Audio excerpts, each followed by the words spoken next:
tardes, un gusto estar con usted. Bueno, un nuevo programa de Medicina para Todos, un programa creado, inspirado en el Hospital Privado Universitario de Córdoba, yo diría para que usted pueda proteger la salud de su familia. Esa es la idea de todos nosotros. Y hoy un tema que nosotros pensamos que es muy interesante que usted esté enterado de todos los problemas que puede traer adentro, que es el trasplante de médula ósea. Para ello nos acompaña la doctora Gabriela Sturich y la doctora María Emilia Mas. Y con ellas vamos a conversar. También se va a agregar después la doctora Mercedes de Jesús García. Y entre ellas tres van a ir armando todo este tema que es muy interesante, por cierto. Bueno, a las dos, gracias por venir al programa. Un gusto tenerlas acá. Y vamos a arrancar por la punta. Yo les digo la pregunta y ustedes la que más les gusta, la toma y la responde, ¿no? Y vamos a arrancar, ¿qué es la médula ósea? Aunque todos creemos, nosotros los que no somos médicos, creemos saberlo, pero debe haber mucha gente que no lo sabe y además otros que pensamos que es de una manera y es de otra, ¿no? Así que no sé quién de las dos quiere arrancar.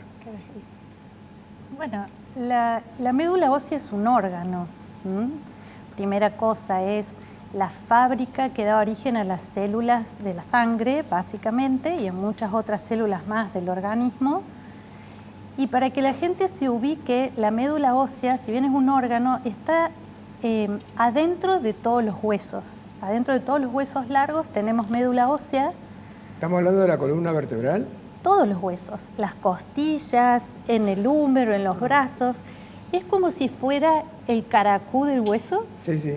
Esa grasita que se ve ahí, esa es la médula ósea. Y es la fábrica de sangre. Es la fábrica de las células de la sangre, entre otras células, pero es la que produce los glóbulos rojos, la que produce las plaquetas y las que producen los glóbulos blancos. Por eso que se utiliza mucho para las enfermedades hematológicas como las leucemias y otras enfermedades tumorales de la sangre principalmente. Se puede usar también para algunos tumores sólidos, pero poco, sobre todo los de testículo y los de ovario, pero se usa muy poco. Y, bueno, vos me vas a corregir, pero en pediatría también se utiliza mucho para las inmunodeficiencias, que son enfermedades genéticas de los niños. Claro. María, vos sos especialista en pediatría, ¿querés agregar algo? No, justamente lo que dijo Gaby, que para los niños que nacen con problemas de la inmunidad, nos sirve también el trasplante de médula ósea para reemplazar su médula enferma que heredó ese niño por una médula sana que pueda generar todo lo que ese niño no podía generar. Una cosa que me quedó, ahora no la entiendo porque cuando yo dije si la médula ósea pasaba por el centro de la columna, Gabriela dijo, no, todos los huesos. Entonces, cuando yo pienso, todos los huesos tienen... En la calota del cráneo. ¿Cómo se puede hacer un trasplante de todos los huesos? Hay una confusión que cuando la gente escucha la palabra trasplante, piensa que se saca algo y se pone otra cosa. Eso es lo que nos han vendido los médicos. Es que es así.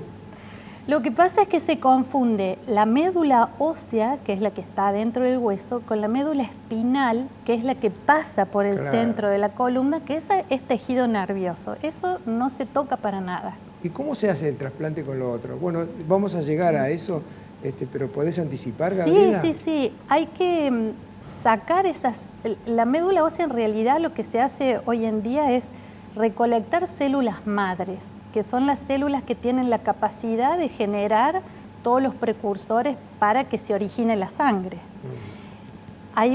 Después, en todo caso, entramos en detalle, pero esas células se juntan. La forma más fácil de juntar es haciendo una medicación previa, unos 5 días. Eso estimula que los glóbulos blancos aumenten, como cuando hay una infección. Entonces esos glóbulos, al aumentar, tienden a salir de la fábrica de esa médula ósea para ir a la sangre. Y cuando van a la sangre, arrastran las células madres y nosotros las pescamos, por así decir, haciendo un filtrado de la sangre.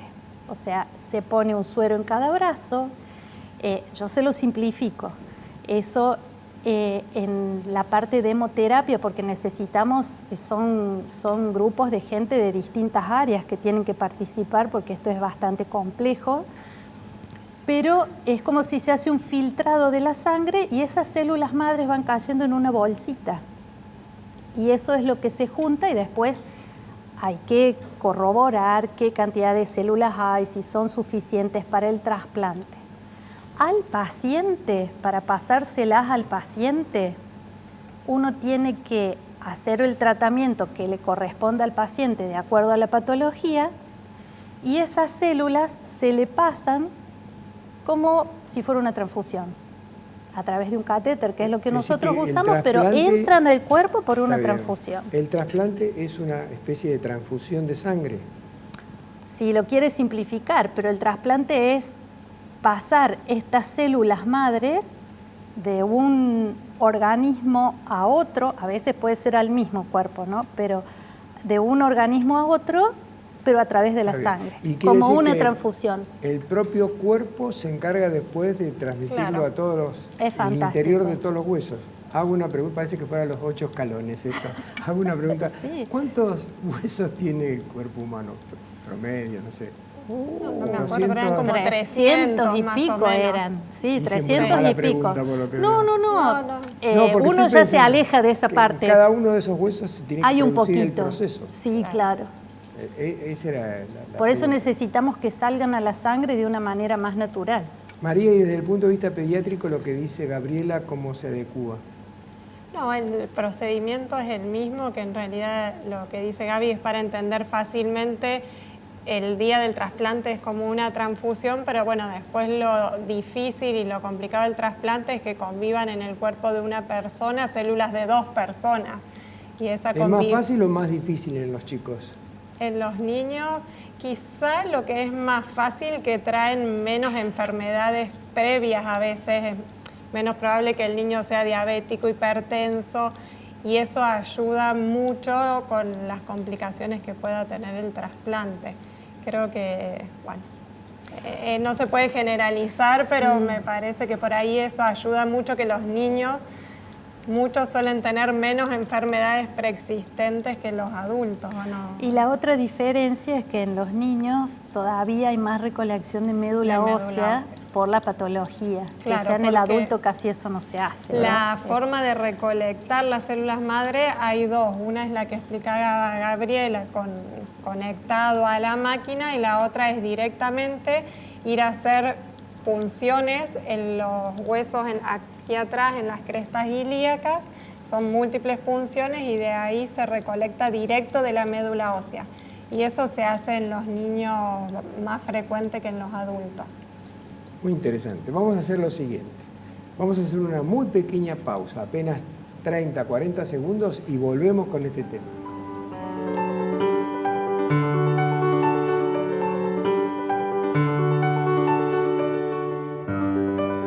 Muy bien, continuamos en Medicina para Todos y se ha incorporado la doctora Mercedes de Jesús García, también especialista en médula ósea, y también, bueno, vamos a alternar con ella, no es pediatra, pero sí podemos alternar todos los otros temas que estamos tratando.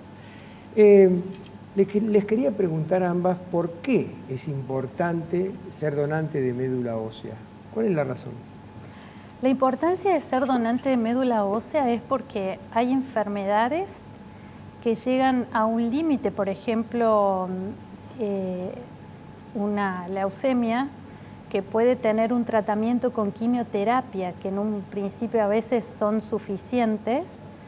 Hay criterios que nos muestran de que ese tratamiento no va a alcanzar o que remite, que la enfermedad desaparece un tiempo y vuelve a aparecer. Eso nos muestra que son enfermedades muy agresivas y que se necesita cambiar la fábrica. Perdón, ¿estamos hablando del donante o del receptor? Es que es una mezcla. ¿Por qué es importante ser donante? Porque hay un paciente que necesita un tratamiento que es el trasplante de médula ósea. Ese trasplante de médula ósea, cuando necesitamos hacerlo con otra persona, con células de un donante, a nivel familiar uno tiene casi un 30% de chances de tener un donante familiar que sea idéntico. A pesar de que tengan 8 o 9 hermanos, cada vez que uno engendra un hijo, tiene un 25% de posibilidades de que salgan iguales o no. Entonces, muchas veces en la familia no tienen donante. Por eso que es importante tener una lista de donantes a donde se pueda recurrir para que puedan hacer el tratamiento, porque si no tienen sus posibilidades de vida limitadas. Claro. Ahora, insisto con la pregunta, porque estamos hablando, en este caso, un tema de generosidad. Yo, es mi primo, y entonces le voy a donar. Pero, por ejemplo, cuando uno dona sangre, dicen, es beneficioso para el organismo sacarse sangre y donarla, porque mejora, y hay varios criterios ahí, yo no los recuerdo porque no soy médico, pero hay un beneficio para el donante. En cambio, en el caso de médula ósea, por lo que escucho, no. No, Es no un hay problema beneficio. de generosidad es y una nada más. totalmente altruista de querer colaborar con el prójimo y anotarse, porque uno tampoco sabe ni para quién se anota. Entonces es como cuando uno va a donar sangre, es decir, que yo es voluntario. Le quiero donar a mi primo, pero tengo que ir a anotarme y no sé a quién le dono. Exacto. Exactamente. Bueno, Exacto. Está bien, está claro. Sí. ¿Y cómo se pueden conseguir las células madre? Las células madres las vamos a conseguir, como expliqué en el bloque anterior. El mecanismo de conseguirlas es haciendo unos 4 días de unas vacunitas, digamos, para que la gente lo entienda, que van a estimular la producción de glóbulos blancos y de esa manera van a salir las células madres a la sangre para que las podamos obtener. Ya sea que el donante es un hermano que sea idéntico o que es un donante que está en Alemania, el procedimiento es el mismo. Se hace la misma medicación, la misma cantidad de días. La coordinación de las cosas es diferente, porque obviamente que uno no es lo mismo que juntarlo en el mismo hospital a un hermano, recolectarlo en el mismo hospital y tener el paciente cerca, a tener que hacer la recolección en Alemania y que una persona traiga la bolsita con las células madres a Argentina, a Córdoba y a la cama del paciente. Claro, es un trabajo tremendo. La pregunta es, ¿hay abundancia de donantes de médula ósea o es muy difícil encontrar un donante? No es muy difícil. En realidad, a veces nosotros somos un grupo de etnias muy mezcladas. Entonces, y tenemos muchos ancestros que son europeos, o sea, tenemos una gran inmigración europea. Eso nos facilita mucho conseguir donantes. A la gente que se les complica un poquito más, son comunidades más cerradas.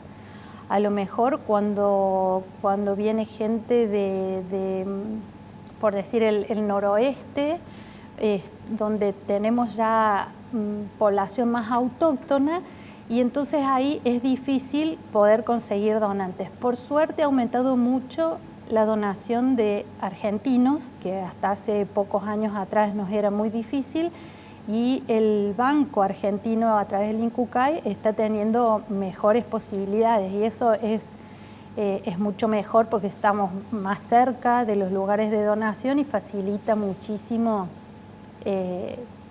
la llegada de esas células madres a un paciente. Está bien. ¿Quién puede ser donante de médula ósea? Y agrego de parte mía, ¿quién no puede ser donante? ¿No? ¿Querés comentar?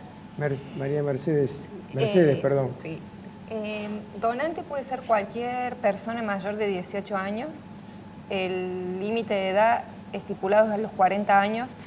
Estos límites de edad son siempre y cuando hablemos de un donante no relacionado. Es lo que hablaba recién Gabriela. No todos los pacientes van a encontrar siempre un donante familiar disponible. Entonces hay una proporción de pacientes que va a necesitar un donante que no es de su familia y esto se le llama donante no relacionado o no emparentado.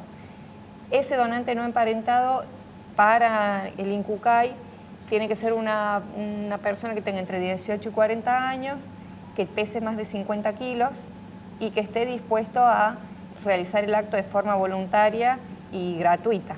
¿Sí? Aquellos pacientes que tengan alguna comorbilidad va a ser perjudicial para él donar, entonces siempre todos los pacientes van a tener, en un primer momento van a donar sangre, uno va a hacer un test genético, esto va a quedar almacenado en un registro que es nacional e internacional, porque uno busca no solamente en el registro nacional, sino como bien decía Gabriela, hay donantes en Alemania y demás, entonces en esas situaciones viajan las células madres, no es que va a viajar el donante, sino que cada donante va a donar en su centro y van a viajar las células. Y uno, cuando encuentre un receptor que requiera estas células, siempre le va a hacer un examen al paciente que va a donar. Entonces ese paciente va a tener un examen clínico, una serie de análisis, electro y demás, que va a permitir darle seguridad a la persona que dona y darle seguridad a la persona que recibe también, que el producto es bueno y que a la persona que dona no se le causa ningún daño con la donación. Está bien. Tal cual decía Gabriela antes, se puede conseguir a donantes porque se ha facilitado el tema, inclusive nuestra ascendencia europea también eso colabora. Ahora, ¿qué implica ser donante y cómo hacemos para conseguirlos? ¿Hay alguna forma especial de hacerlo? ¿Hay alguna responsabilidad especial al ser donante? ¿Tengo que seguir pasos muy específicos para ser donante? No, en un primer momento uno debe acudir a los bancos de sangre. En nuestro hospital central, en la sede central de Naciones Unidas, funciona también como un banco de sangre en el cual uno acude, se realiza un proceso solamente de donación. Hay que ir en ayuna los días lunes y miércoles en nuestro centro, desde las 8 hasta las 12 del mediodía, y el DNI. Se realiza una extracción de sangre y con eso solamente queda uno registrado. Una vez que aparezca un receptor, es decir, un paciente que tenga la necesidad de recibir ese producto, el INCUCAI se pone en contacto con la persona y se evalúa si en ese momento el donante también está disponible, porque uno no es que se anota justo para el momento en el que se ha anotado, sino que se encuentra en un registro en el cual se puede llamar, pero uno como donante puede darse de baja en algún momento también, ya claro, que no es algo que es en ese momento, sino que queda ya registrado en una base de datos. Vos antes dijiste, creo que fuiste vos, que dijiste que era entre los 18 y los 40 años, ¿puede Sí. ser? La pregunta es, esa persona, vamos a suponer, se ofrece una persona de 30 años, pero resulta que no sabemos que es alcohólico, o que fuma demasiado, Sí. o que es muy sedentario, es decir, cumple con todos los factores de riesgo el pobre. ¿Afecta la posibilidad de que sea donante? En realidad sí, porque cuando la persona va a donar, es como cuando va a donar sangre, tiene que llenar un formulario. Se supone, porque ese formulario es una declaración jurada, se supone que no va a mentir. Claro. Entonces ahí figuran todas esas preguntas, porque uno lo que busca es alguien que por lo menos se sienta sano. Después pueden aparecer problemas, pero medianamente que se sienta sano. Por eso es que entre que la persona se anota hasta que lo llamen, que puede ocurrir nunca, o que sí, que lo llamen al año, a los 6 meses, a los 5 o 10 años, pueden aparecer condiciones en el medio que hagan que el donante no pueda donar. Claro, está muy ¿Qué claro. cosas puede ser que no haga que no pueda donar? Que haya contraído una enfermedad infectocontagiosa, o sea, eso sí nos impide, ya no es seleccionable que tenga un HIV, una hepatitis de las que se pueden transmitir por sangre, o sea, evitamos todo lo que se pueda transmitir por sangre. Todo eso es testeado antes, apenas se lo contacta como un posible donante, ya se le hace una extracción de sangre y se van estudiando todas esas cosas. Hay otras cosas que son muy simples, como a veces nos ha pasado llamar y que la que va a donar dice, estoy embarazada de 5 meses. Claro. Listo, o sea, Chao. no puede hasta que Está bien. no finalice con eso. Muy claro, muy claro. Vamos a hacer lo siguiente, volvemos a hacer una pausa, 30, 40 segundos y volvemos.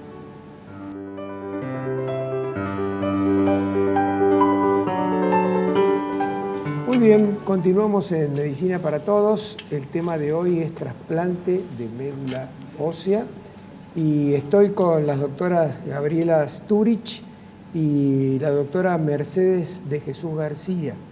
Y terminamos en este bloque ya de redondear todos los temas que nos faltan. Y uno de los temas que casi me queda pendiente era si la donación de médula ósea es gratuita. ¿Cómo es el tema ese? Sí, la donación de médula es gratuita para el donante. El donante es totalmente voluntario y entonces siempre se trata de simplificarle absolutamente todo para que no tenga ningún inconveniente ni ningún tropiezo a la hora de donar. Entonces, a veces son pacientes que son, pongamos un ejemplo, se tienen que recolectar en el Hospital Privado de Córdoba y el paciente vive en el interior.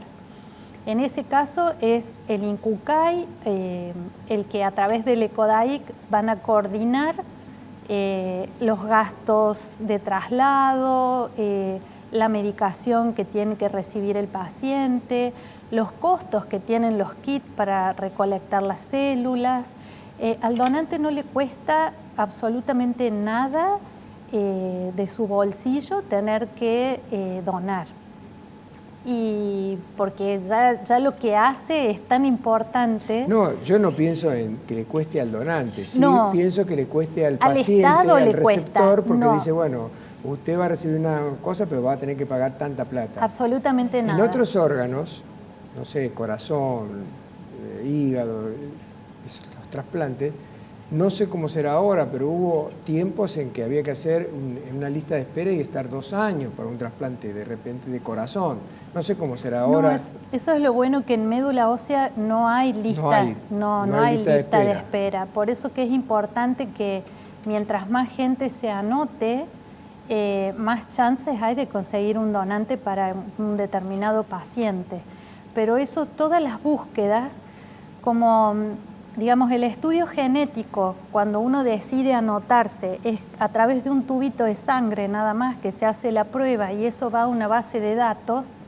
Cuando uno necesita saber si tiene un donante o no en el mundo, o sea, no solamente en la Argentina, en el mundo, se mete la información genética del paciente y eso en 24 horas ya sabemos si va a tener posibles donantes. Después hay que hacerles estudios más específicos para corroborar si realmente es así, si esos pueden ser donantes, si están disponibles. Pero saber si podemos llegar a tener donantes, en 24 horas hay un preliminar que llamamos y después nos llevará 3 semanas más o menos saber si tenemos donantes efectivamente. Muy bien, perfecto. Les agradezco mucho a las dos que hayan venido al programa. Ahora sabemos mucho más de trasplante de médula ósea, así que seguramente nos vamos a volver a encontrar para repetir este programa, hacerlo otra vez. Gracias nuevamente. Muchísimas gracias a ustedes. Muy bien, llegamos al final del programa. Si a usted le gustó, nos podemos volver a encontrar la semana que viene exactamente a esta misma hora. Hasta ese momento.